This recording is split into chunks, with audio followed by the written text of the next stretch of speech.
Buongiorno, bitches. I am back with more clues from Scream Queens, episodes 2 and 3. Let's jump right in.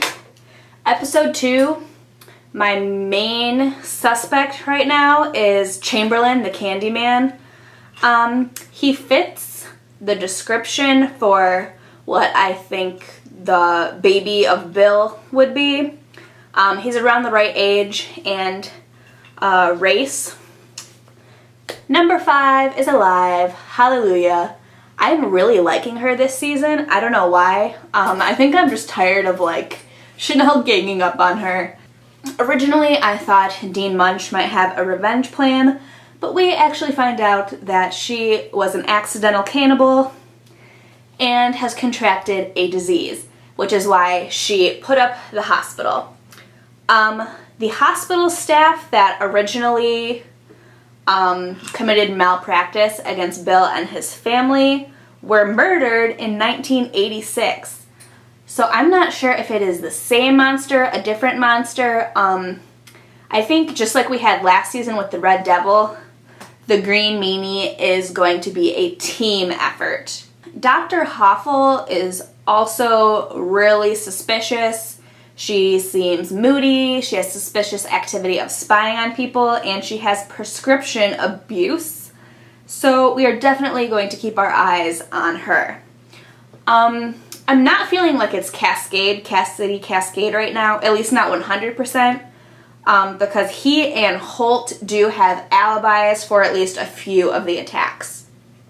We also find out with Holt that he has basically a Craigslist serial killer hand, because of course the show is ridiculous and we love every second of it. I'm very concerned about Chad's mental stability, just because he was dressing up as the Red Devil to scare Chanel, and he's still hung up on Chanel, and something weird is going on with Chad. What exactly does Hester know? We're not sure. I don't know if she knows all the stuff about the Green Meanie because she's just cuckoo for Cocoa Puffs. She's a serial killer, so she knows what's going on in a serial killer's mind. Or if she maybe, before she was arrested, planned some kind of revenge on the Chanels and is, pulling this off from behind bars.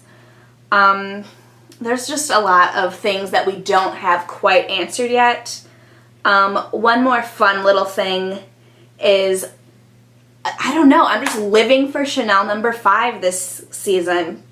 Her hair it was up in a ponytail, but it was one of the ponytails where you take the one piece of hair out and wrap it around so it's really chic, and then she had it in a braid, and I was just like, Abigail Breslin, yes! Alright, moving on to episode 3, after the travesty that was a delayed week because of the vice presidential debate. Anyways, just a quick little recap, because, for me it was the week in between. The Dean's disease, why she opened the hospital. Hester has info. Chad's friend is murdered.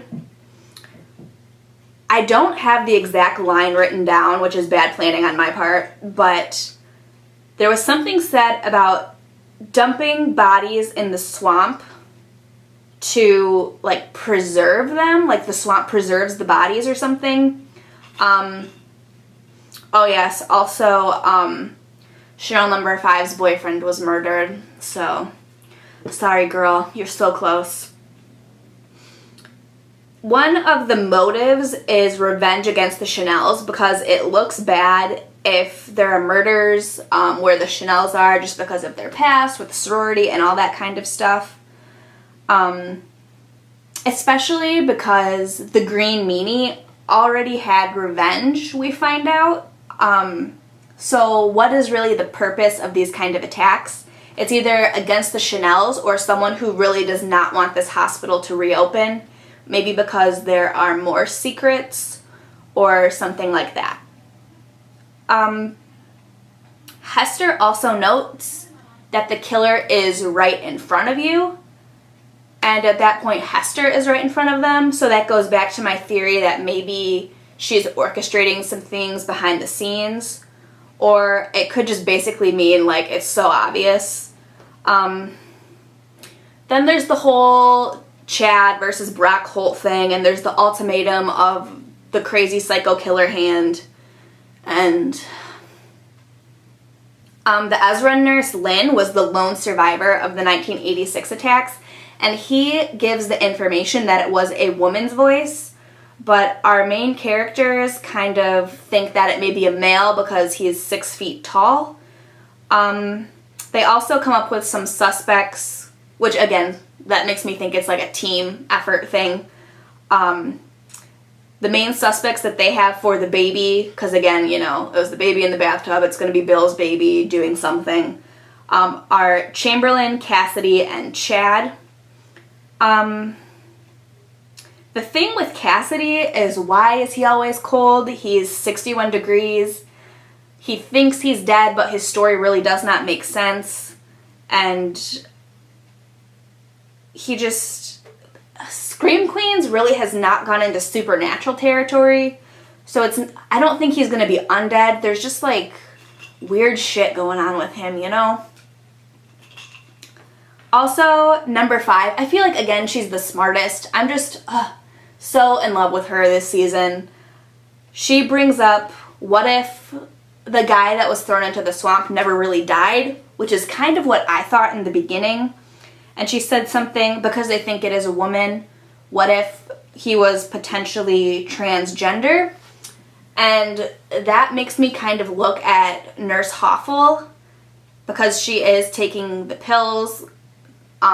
Maybe it's not prescription abuse, maybe it's like her medication that she needs. Also, our main suspects would be the wife of Bill and the child of Bill. The green meanie attacks Chamberlain and leaves Zayday, which is very strange that they choose not to go after Zayday. There's something with Zayday too. I don't think she's the green meanie or Team Green Meanie at all. I am actually looking more at Chamberlain because he was attacked and not killed. He may have been attacked just to get suspicious eyes away from him, and he's really on the team. Chad and Chanel get engaged, and then at the wedding, Chad winds up dead. But as we have seen in the past, just because someone is dead, like with Nick Jonas's Boone, does not mean that they are not involved. Hester also mentions an upcoming massacre, so we have that to look forward to next episode. See you guys next time.